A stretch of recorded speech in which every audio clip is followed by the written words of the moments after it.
Hey, it's me, your very dry skin. CeraVe Intensive Moisturizing Lotion with hydrourea and 3 essential ceramides. News Special Report. And good afternoon, everyone. I'm Kira Phillips. We are coming back on the air because the White House now says that those 2 National Guard members that were shot here in Washington, D.C.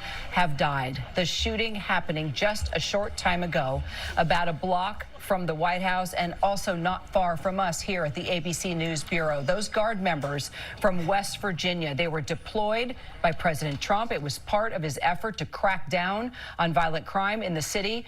Police saying the suspect was shot and wounded. That suspect now under arrest. President Trump responding as well, praising the National Guard and saying that that suspect, quote, will pay a very steep price.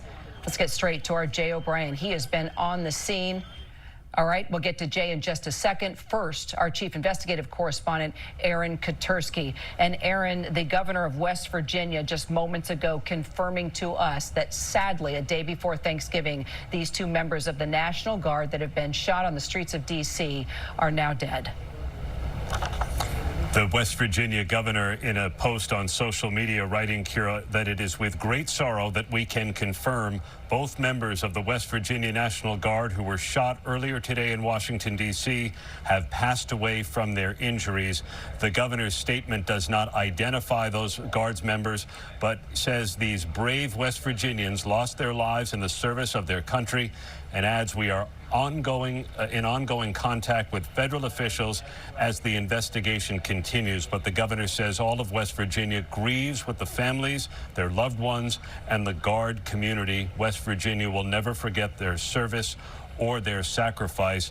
And the governor ends his statement, Kira, by saying we will demand full accountability for this horrific act. The authorities are still piecing together the circumstances of what led to the shooting of these 2 members of the West Virginia National Guard.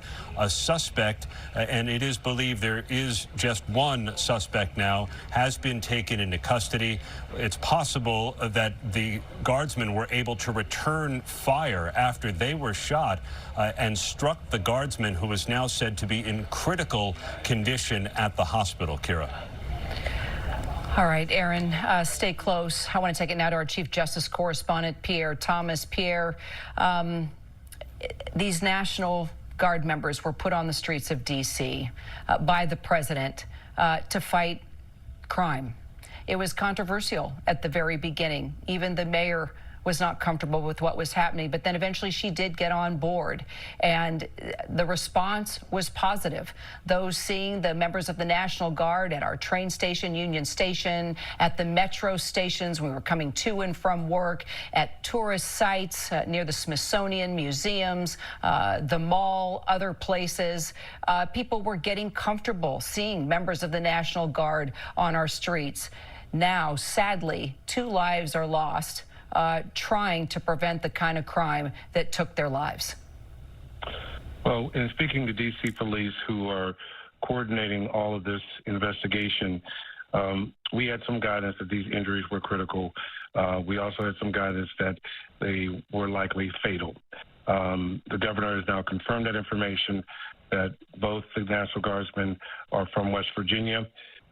The guidance that we have from sources, and they're still interviewing witnesses to piece together the most specific timeline and protocol that they can. But about 2:20, those National Guardsmen encountered a suspect who was armed. There was an exchange of gunfire. Both National Guardsmen were injured. The suspect was, we believe, according to sources, injured as well, and has been taken into custody. We should be getting information about that suspect's name and what the specific charges will be. The irony here is that particular metro stop is not one known for a great deal of crime. It is very much near the White House.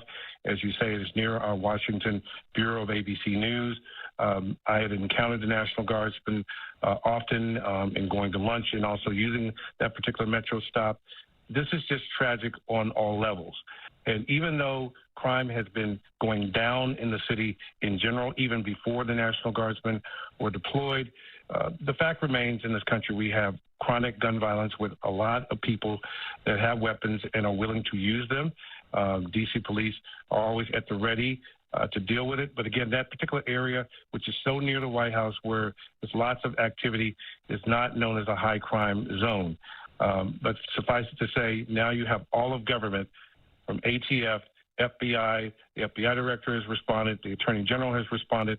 They all know that this use of National Guard to help with crime prevention and control in the city was something that was a huge priority to the White House. It is something that has been playing out around the country. And to have this happen obviously has caused a great deal of concern among law enforcement. As our reporting thus far is that there were initial concerns about a possible other suspect involved. Right now, they have one suspect in custody. The belief is that they have the person, at least who fired the weapons, the gun at the National Guardsmen. And again, tragically, the information released by the governor now confirmed those National Guardsmen are dead. Heart-wrenching. Pierre, thank you. Let's get straight to our Jay O'Brien, who's there at the scene. Jay was actually our photographer, Chris Plater, who was out in the area on a shoot and heard those gunshots immediately. You met up with him there on the scene. Chris even seeing EMS working on those two members of the National Guard, desperately trying to save their lives. And now we have the heart-wrenching news that just a day before Thanksgiving, these two brave members of the National Guard from West Virginia have sadly passed away. Take us back to when you arrived there on the scene, what you saw, what you heard, what Chris was able to capture on video, and now we're receiving the devastating news from the West Virginian governor that those two members of the National Guard have passed away. Yeah, Kira, and a dark cloud has really fallen over this scene here right outside the White House, just about a block away. I want to show you exactly the scene that we've witnessed now. We've been pushed back a little bit since last we spoke, but you can see the massive federal law enforcement presence there as investigators across the federal government and local law enforcement continue to go through this scene. And it's tough to see. I'm going to have Chris, our photographer, who, as you said, was an eyewitness to all of this, pan as left as he can. It's difficult to make out, but over here on my left are members of the National Guard who have been here for the entirety of the afternoon, for just hours. You can't see them, but they're standing there. I can tell you, when we first arrived on this scene and news began to ripple outwards that there were two members of the National Guard who were wounded, those guardsmen there who have been standing here guarding this scene became emotional. And now, as this news breaks of those two guardsmen having lost their lives, there is again a feeling of tragedy here. Chris Plater, our cameraman, who's on the other side of the lens of this camera right now, ran to this scene because he said he heard repeated gunshots. And when he arrived on the scene, he saw one of those guardsmen down, receiving medical attention. We saw compressions. He says he saw compressions being done on one. The other was receiving another kind of medical attention. When I ultimately got to the scene, right as I ran up, I saw one of those guardsmen being loaded into an ambulance, and that ambulance sped off. And there was a sense of a chaos here. EMS were sprinting here. I was running to this scene behind at least three other guardsmen who were sprinting here as well on their cell phones, trying to get a sense of what has happened. And now, of course, this news, this chaotic scene turning to tragedy and also turning to an ongoing investigation here as this scene continues to be processed to try to figure out exactly what transpired here. Yeah, well, what transpired is a devastating and sad situation. Just a day before Thanksgiving, two members of our National Guard shot and killed here on the streets of D.C., just a couple blocks away from our ABC News Bureau, just a couple blocks away from the White House.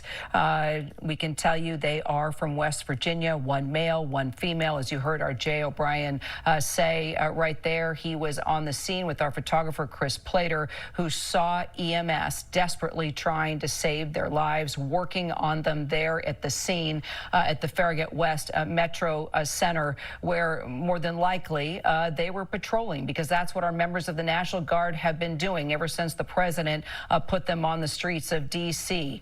Metro stations, Union Station, our main train station, all our tourist destinations here in Washington, D.C. Now, sadly, 2 members of our National Guard have passed away after a suspect remains in custody after that suspect shot both of them on the streets of D.C. We're going to return you now to your regular programming. For some of you, that's your local news, but our coverage will continue on ABC News Live and abcnews.com. A complete wrap-up on World News Tonight. I'm Kira Phillips. Glad you could be with us, but I will see you back over on the channel on ABC News Live if you want to stream with me. This has been a special report from ABC News. Art Swiffer